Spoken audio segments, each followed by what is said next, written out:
ఎన్నికల్లో వస్తున్న విషయాలు కానీ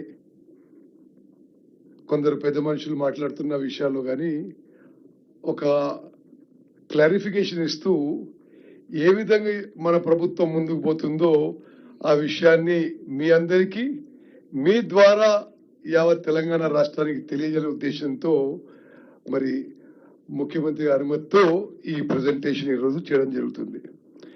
నేను ముందు కొన్ని మెయిన్ ఇష్యూస్ ఏదైతే ఈ మధ్యకాలం మాజీ ముఖ్యమంత్రి కేసీఆర్ గారు కానీ మాజీ ఇరిగేషన్ మినిస్టర్ హరీష్ రావు గారు చేసిన పూర్తిగా సత్యదూరమైన విషయాలు కొన్ని మీ ముందు ఉంచి ఆ తర్వాత we'll go to main presentation.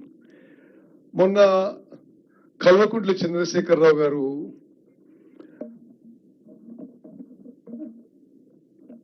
చాలా కాలం తర్వాత ప్రెస్ తో మాట్లాడుతూ మరి వాళ్ళు పాలమూరు రంగారెడ్డి విషయంలో 90% పనులు చేసినామని చెప్పి ఒక స్టేట్మెంట్ ఇచ్చిండు. మేము 90% పనులు చేసినాం, మరి మీరు వచ్చిన తర్వాత తట్టెడు మట్టి ఎత్తలేదు, రూపాయి ఖర్చు చేయలేదు, మీరు పాలమూరు రంగారెడ్డి ప్రాజెక్ట్ ని ఇగ్నోర్ చేస్తున్నారు, మీరు కృష్ణా బేసిన్ పై ఉమ్మడి మహబూబ్నగర్ జిల్లా ఉమ్మడి నల్గొండ జిల్లా మరి ఇరిగేషన్ ప్రాజెక్ట్స్ ఇగ్నోర్ చేస్తున్నారని ఒక ఆరోపణ చేయడం జరిగింది. ఇది పూర్తిగా అబద్ధం. నేను వాళ్ళు చెప్పిన విషయాల్లో కొన్ని పాయింట్ టు పాయింట్ రిబట్టలు ఇచ్చి then will go on to the presentation. వాళ్ళు జియో ఇచ్చింది 10th June 2015 2015లో జియో ఇచ్చింది.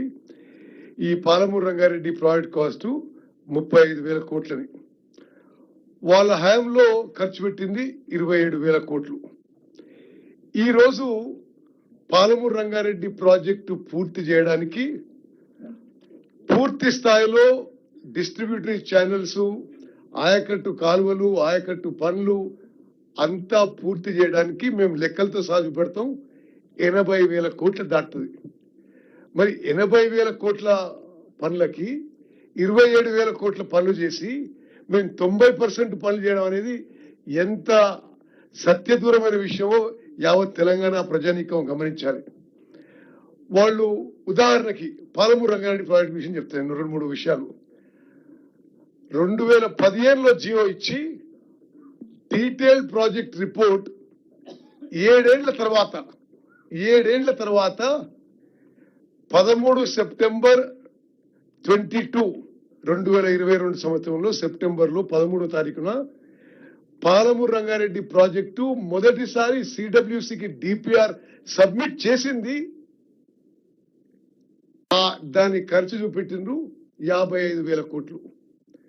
ఆ 55,000 కోట్లు కూడా ఆయకట్టు కాలువలకు అయ్యే ల్యాండ్ ఎక్విజిషన్ కాస్ట్ లేదు, ఆయకట్టు కాలువలకు అయ్యే పూర్తి వర్క్ కాస్ట్ లేదు.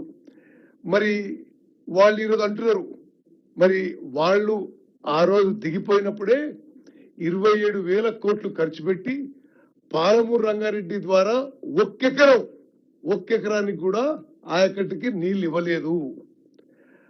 అదే విధంగా మరి మనం ఏదో పని చేయనట్టుగా ఆ రోజు కేసీఆర్ గారు కానీ తర్వాత హరీష్ రావు గారు మాట్లాడుతున్నారు.